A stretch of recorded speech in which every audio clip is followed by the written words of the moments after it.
Hey everybody, it's Joric. Welcome back. I want to get to you the latest information that's come from Portugal.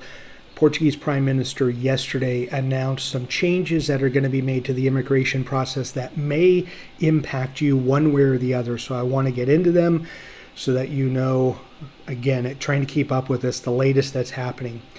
So yesterday, the Prime Minister announced that those people that are coming to Portugal on a tourist visa, and what I mean by that is you just get your passport stamped and you're here for 90 days and then you leave to go back home.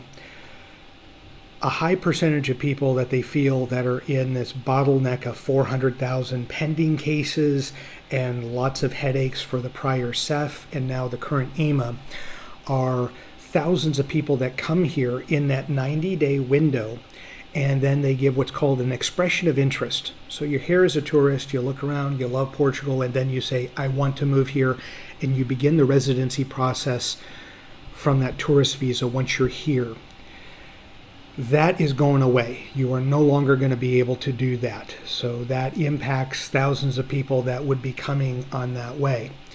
So what that does mean is that everyone that's looking to move to Portugal looks like they're going to need to start that process in their home country if they're looking for temporary residency within the country. So that will then, instead of the bottleneck being here in Portugal, there may still be a bottleneck because they still have to clear out over 400,000 pending cases.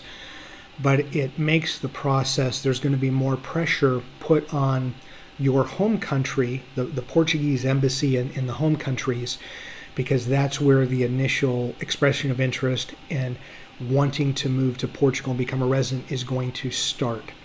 They have also said that they will be adding some staff to help clear out the 400,000 backlog here in Portugal. The difficulty is, I think they're adding 40 to 50 people, but they're also going to be losing people, so I don't know how that will really help.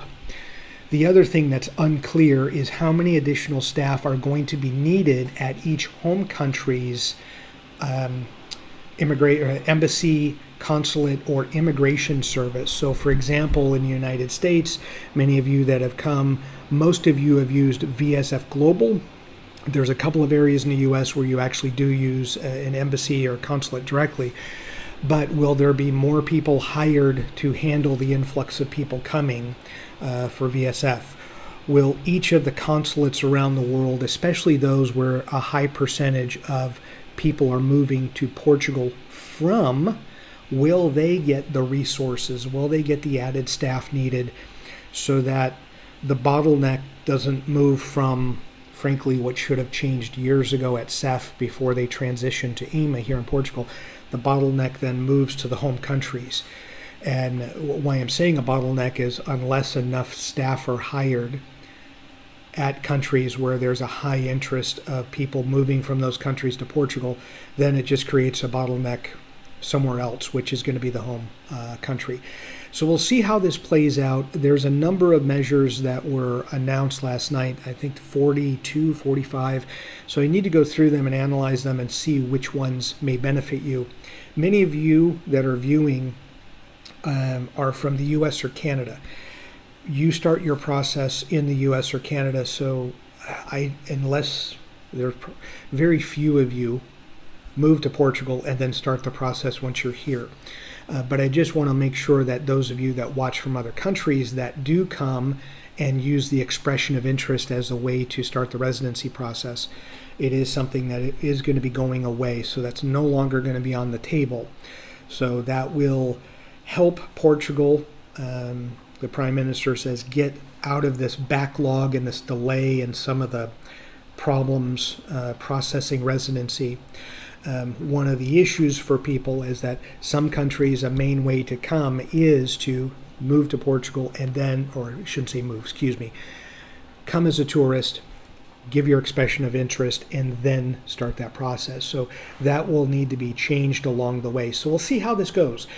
There will probably be more announcements along the way, more clarification to rules.